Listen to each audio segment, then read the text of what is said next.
تحریک پاکستان سے لے کر تکمیل پاکستان تک بانی پاکستان قائد اعظم محمد علی جناح کے ساتھ کئی ملاقاتیں کرنے والے اور ان کا ساتھ دینے والے 97 سالہ کرنل ریٹائرڈ محمد سلیم ملک ہمارے ساتھ موجود ہیں۔ ان سے معلوم کرتے ہیں کہ انہوں نے قائد اعظم کی شخصیت کو کیسا پایا اور کیا قائد اعظم محمد علی جناح نے پاکستان کے حوالے سے جو خواب دیکھا تھا کیا موجودہ پاکستان اس کی تعبیر ہے یا اس سے قطعی مختلف ہے۔ جی کرنل صاحب۔ محمد علی جناح رحمت اللہ علیہ ایک فرشتہ صفت آدمی تھے۔ ہم نے ان سے بڑی جاریں بھی کھائی ہے، بڑا پیار بھی لیا ہے۔ وہ سچ بات کہنے والے کی بڑی عزت کرتے تھے۔ ایک دفعہ بس یہ سمجھ لے ہم آپس میں لڑ پڑے، ہر ایک نے جا کے شکایت کی کہ سر اس نے یہ کیا اس نے یہ کیا۔ قائد اعظم نے کہا کہ نو، میں خود آؤں گا اور آپ کو سنوں گا۔ کل اسلامیہ کالج ریلوے روڈ میں وہ آئے، ہم اپنا بڑا رات ساری بیٹھ کے تینوں گروپ جو آپس میں لڑے تھے ہر ایک نے اپنا اپنا کیس تیار کیا کہ ہم بولیں گے یہ ہے وہ ہے، لیکن جس وقت وہاں پہنچے ہمارے ساتھ پریس والے بڑے آ گئے۔ آپ نے انہیں کہا کہ آپ مہربانی کر کے باہر جائیں، یہ معاملہ جو ہے یہ this is a between father and his naughty boys. جس وقت آپ نے روسٹر پہ کھڑے ہوئے تو کہا look the place you people has given me you want to snatch it from me by fighting each other. یہ کہنے کی دیر تھی تو ہر ایک نے اپنی فائل اٹھا کے نیچے پاؤں میں پھینک دی، تو 3 منٹ کے اندر وہ جتنی لڑائی تھی وہ ساری ختم ہو گئی۔ تو حضرت قائد اعظم نے کہا کہ I want you to work hard, you have reached near the walls of Pakistan۔ ہمیں لیڈ کیا جس جگہ پہ، جس طرح ابھی لاہور میں انہوں نے کہا کہ لاہور والوں کو کسی کو اپنے گھر سے باہر نہ جانے دے، جس طرح ماؤنٹ بیٹن نے کوشش کی کہ کسی طرح سے لاہور، شیخو پورہ، گجرانوالہ، سیالکوٹ یہ چناب سے دوسری طرف چلے جائے۔ سب اپنی اپنی جگہ پہ بیٹھے رہے، کسی نے نہیں ہندو کی ماؤنٹ بیٹن کی سنی۔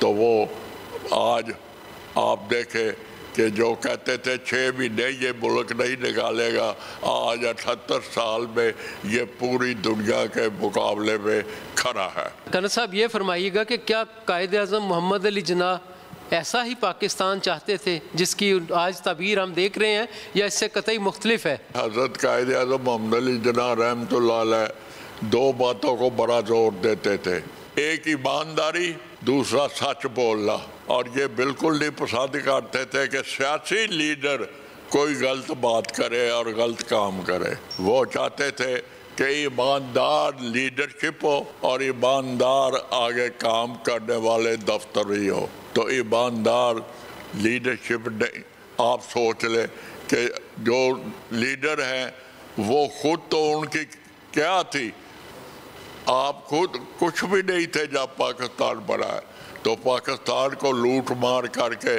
جو لیڈرشپ بنی ہے وہ اس کو کبھی نہیں چاہتے تھے۔ یہ فرمائیے گا کہ ریڈ کلف ایوارڈ میں لارڈ ماؤنٹ بیٹن نے پاکستانیوں کے ساتھ یا مسلمانوں کے ساتھ کیا زیادتی کی تھی؟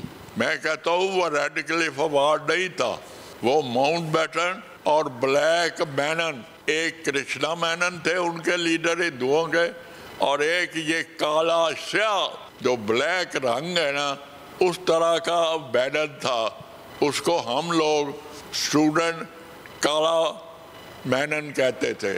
تو وہ کالا مینن نے یہ نقشے کی لائن کھینچی تھی۔ چودھری محمد علی ایک دفعہ لارڈ اسمے کے دفتر گئے، اسمے دفتر میں نہیں تھا، تو آپ کھڑے ہو کر جو نقشہ انڈیا کا تھا وہاں دیکھنا شروع کیا تو ایک لائن پینسل سے ڈرا تھی، تو آپ نے بڑے غور سے وہ لائن دیکھی۔ تو جس وقت لارڈ اسمے میں آئے تو چودھری محمد علی نے پوچھا کہ is this a line which you are going to draw between Pakistan and India؟ تو وہ بڑا پریشان ہوا، کہتا ہے no I don't know who has fiddled with my map, who has been۔ تو یہ اس نے بات کی لیکن اصل میں یہ بات آپ کو بتا دوں، ماؤنٹ بیٹن نے جس وقت جانے لگا تو اپنی جو اس کی انر کیبنٹ تھی، جس میں ماؤنٹ بیٹن خود، جواہر لال نہرو، بھولا بھائی پٹیل، ماسٹر تارا سنگھ، 2 اور منسٹر یہ تھے، تو ان کو وہ کہتا ہے I have not observed any rule and regulation while working in India. I have taken that line which was to be drawn at 15 miles from Delhi. I have took it to Lahore. یہ اس کا آپ اندازہ لگائے کہ اس line کی کیا وقت تھی، کیا حیثیت تھی۔ وہ یہ کوشش کر رہے تھے کہ کسی طرح سے جناح صاحب یہ کہے کہ مجھے یہ ایکسیپٹ نہیں ہے۔ آپ نے وہ کوئی لفظ ایسا نہیں کہا، نہ کسی کو کوئی بیان دینا کی اجازت دی۔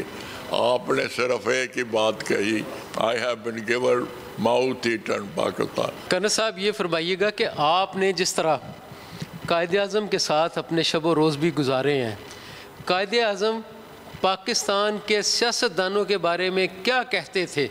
جب آپ اکتوبر میں لاہور تشریف لے آئے تو والٹن کیمپ جو تھا وہ پہلے ریلوے روڈ کے باہر تھا، وہاں سے اٹھا کر وہ والٹن میں لے گئے۔ آپ تشریف لائے کیمپ دیکھنے کے لیے، تو جب قافلوں میں حالت دیکھی لوگوں کی تو آپ بیمار ہو گئے۔ جس وقت گاڑی آ کے میرے پاس کھڑی ہوئی، باہر نکالنے لگے والٹن کیمپ میں، مسٹر بشیر اے پی کے نمائندے تھے، وہ اس وقت وہاں تھے، وہ مجھے کہتے ہیں سلیم ذرا پیچھے ہٹ جاؤ، قائد اعظم بیمار ہے۔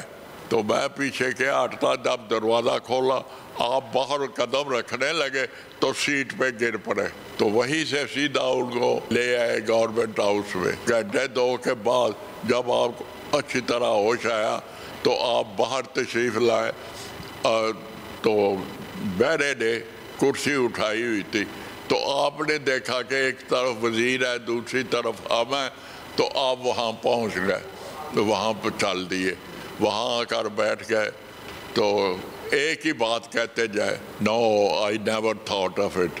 No, I never thought of it. No, I never thought of it. جب وہاں کا میں نے دروازہ کھولا اس وقت بھی وہ یہی کہہ رہے تھے، وہاں بیٹھے بھی یہی کہہ رہے تھے۔ تو ایک لڑکے نے کہہ دیا کہ سر اگر Mountbatten would have been also our Governor General, this thing may not have happened. تو آپ بولے No, my boy, no. If Mountbatten had been your Governor General also, he would have got a no confidence vote passed against Mr. Jinnah and it would have been the end of Pakistan. آپ یہ اندازہ لگائے، یہ وہ سوچتے تھے پاکستان کے MNAs کے متعلق۔ کرنل صاحب آج پاکستان دنیا بھر میں اپنا نام منوا چکا ہے، ایٹمی قوت بن چکا ہے، لیکن ہماری معاشی صورتحال جو ہے وہ مخدوش جا رہی ہے۔ معاشی صورتحال کے حوالے سے اگر قائد اعظم نے کوئی بات کی تھی تو وہ کائنڈلی ہمارے ساتھ شیئر کیجیے گا۔ ہمارے ملک کے اندر اس وقت معاشی حالت انڈیویجول اپنی بنا رہا ہے، ملک کی نہیں سوچ رہا۔ آپ کو یہ میں بتا دوں، جب ایک بھی لیڈر آ گیا جو ملک کے متعلق سوچے تو ہماری معاشی جو حالت جو ہے وہ دنیا کی سب سے بڑی اسٹرانگ معاشی حالت ہوگی۔ جو انڈیویجول کی لوٹ گسوٹ ہے یہ ختم ہو جائے گی۔ قوم بھی لیڈرشپ کی طرح لوٹ مار میں لگ گئی ہے، یہ صرف لیڈرشپ پہ ڈیپینڈ کرتا ہے۔ جب ہمیں ایماندار لیڈرشپ مل گئی تو اس وقت یہ سب کچھ ٹھیک ہو جائے گا۔ بہت شکریہ جی۔ کرنل ریٹائرڈ محمد سلیم ملک تھے جو بتا رہے تھے کہ ہماری انڈیویجول انفرادی طور پر اگر لوگ مضبوط ہو جائیں، محب وطن ہو جائیں، تو آٹومیٹکلی ہماری جو ملک کی قیادت ہے وہ بھی محب وطن ہو جائے گی، اور اس صورت میں ملک اور قوم ترقی کریں گے۔